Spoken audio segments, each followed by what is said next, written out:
Hey there guys, Botstowo here. Today what I got for you is a video that I hope to keep rather short. Because of this, we're not going to be looking at the individual components and features of this mask, nor are we going to be talking about the history of it, other than what's required for this discussion. I will start out by stating what this video is not saying. I am not saying that this mask should be used for any application in the modern day. It should not. Instead, what I am saying is that this mask is unfairly maligned by collectors who decide if it's good or bad without looking at it in its actual historical context. So let's get into it, starting with what is this mask? This is, of course, the Hungarian 75M. It is a mask that has gotten a reputation as being, well, awful. As the name implies, this is a mask from the 1970s, and it was made for civil defense in, at the time, communist Hungary. That's the general gist, and all we really need to know for this discussion. Before I explain why I think it doesn't deserve its reputation, I should at least explain why it has it. It really comes down to it having, even for the time, a rather archaic construction. And yes, the face blank is actually made from rubberized canvas and leather. Even though most civil defense masks, including the GP5 or SHM62U, were archaic upon their adoption, the 75M's unique appearance makes it an especially easy target. The 75M is also especially featureless. For instance, it doesn't even have TSO deflectors, which is something that many civil defense masks of the time did have. And that's basically it for, well, why people think this is so bad. For my counter-argument, we're going to need to understand the role of a civil defense mask. For a civil defense mask to be effective, it needs to be manufactured by the millions so that it can be issued to essentially your entire population. This, of course, naturally means that these things need to be super darn cheap, especially when it comes to smaller, less wealthy countries like Red Hungary. And because of that, the primary objective of a civil defense mask is to be as cheap as humanly possible while still being effective enough. And the 75M accomplishes that excellently. They were super cheap to manufacture, and, well, they worked well enough.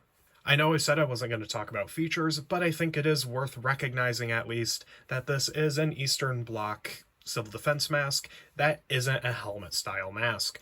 It having an adjustable head harness means that each size is going to fit a whole lot of people a whole lot better, which is especially nice when you're trying to make one mask fit tens of millions of people. So yeah, I think the 75M was a good civil defense mask. Are there things that I would have rather used? Probably, but this thing did absolutely fit its role. Before I bring this video to a close, I want to quick talk about a tendency that I see among collectors that is really the whole reason why I made this video. And that is the tendency for collectors to decide whether a mask is good or bad without actually considering the historical role and context of the mask. And this leads to a lot of collectors, whether they're conscious of it or not, comparing old masks to the modern ideal of perfection. And typically it's the modern ideal of perfection for a military mask specifically. Basically, a lot of people look at this and go, well, I wouldn't want to use something like that, so that means it must have sucked back when it was being made. And it's like, well, yeah, if you take any mask out of its time period and roll and put it in another, of course it's gonna suck. And it of course works the opposite way as well. If you take an FM54, which a lot of people will say is the best gas mask ever, which I debate the idea that there is a best gas mask, but we'll just accept that for now. If you used a time machine to make Hungary in 1975 adopt the FM54 instead of the 75M, it would do really poorly there. I mean, yeah, it would definitely protect the wearer a lot better, but did 1970s Hungary have the industry to manufacture chlorobutyl? Could they make optically correct panoramic visors at the time? And, of course, they wouldn't even have enough money to manufacture so many millions of them. And I feel like this video is dragging on a bit long, so I'll just conclude it now with reiterating the fairly obvious point that if you take a mask out of its time period and roll and put it in another, yeah, it's gonna suck. but that doesn't mean that the mask was bad for its purpose and time. Anyways, let me know in the comments what you think.